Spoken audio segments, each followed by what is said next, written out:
नमस्कार, आदाब, सत श्री अकाल। मैं आपके बीच कामिल खान आज एक मेन टॉपिक लेकर आया हूँ। इस बात को सुनकर कुछ अनभक्तों की मिर्ची भी लग सकती है।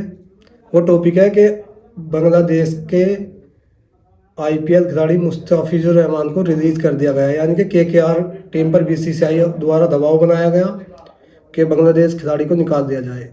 मैं मानता हूँ कि बांग्लादेश से हमारे कुछ राजनीतिक मतभेद जारी हैं, लेकिन क्या कभी किसी अन्य भक्त ने एक सवाल पूछा सरकार से कि बांग्लादेश की जो शेख हसीना वो क्या हमारे हिंदुस्तान में पैदा हुई थी?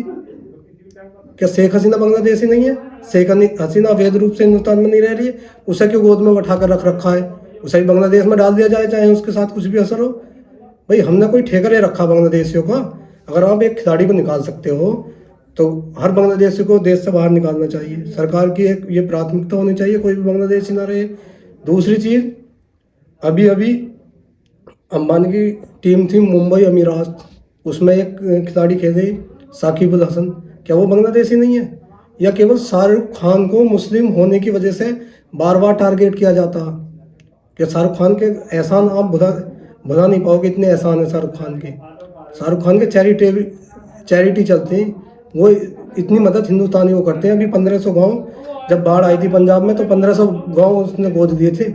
शाहरुख खान कोई मामूली आदमी नहीं है। कुछ भक्त फटीचर जिनसे शाहरुख खान की एक उंगली की औकात नहीं है, एक उंगली के बराबर औकात नहीं है, वो लोग उनका विरोध करते हैं शाहरुख खान का। क्या है शाहरुख खान, जानना चाहोगे? जब कतर में हमारे देश के 8 सैनिकों को फांसी की सजा मिली थी तो वो पैदा सकता शाहरुख खान, जिसकी वजह से वो छूट कर आए थे। हमारे देश के प्रधानमंत्री तक को कतर ने मना कर दिया था शाहरुख खान की देने, और उसमें कोई मुस्लिम नहीं था। अभी आप सोचो, टोटल 9 सैनिक हिंदू थे जिनकी जान बचाई। शाहरुख खान भी हाथ खड़े करते तो उस टाइम, अगर वो पक्षपाती होता या आतंकवादी होता या हिंदू विरोधी होते।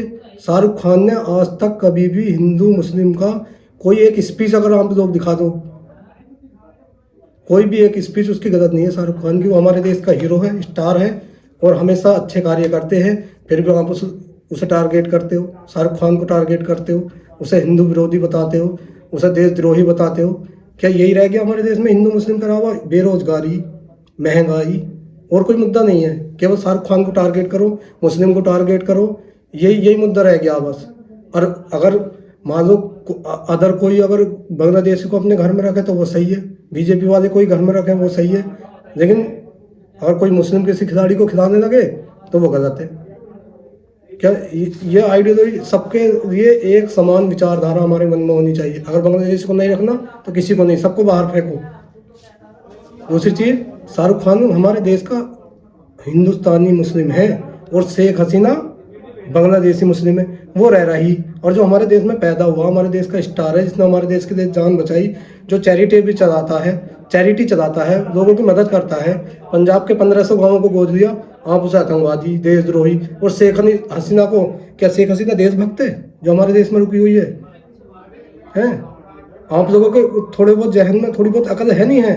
हमारे देश का मुस्लिम आतंकवादी, दूसरे देश का मुस्लिम देशभक्त। कौन सी क्या आइडियोलॉजी है ये? कम से कम सही आइडियोलॉजी होनी चाहिए।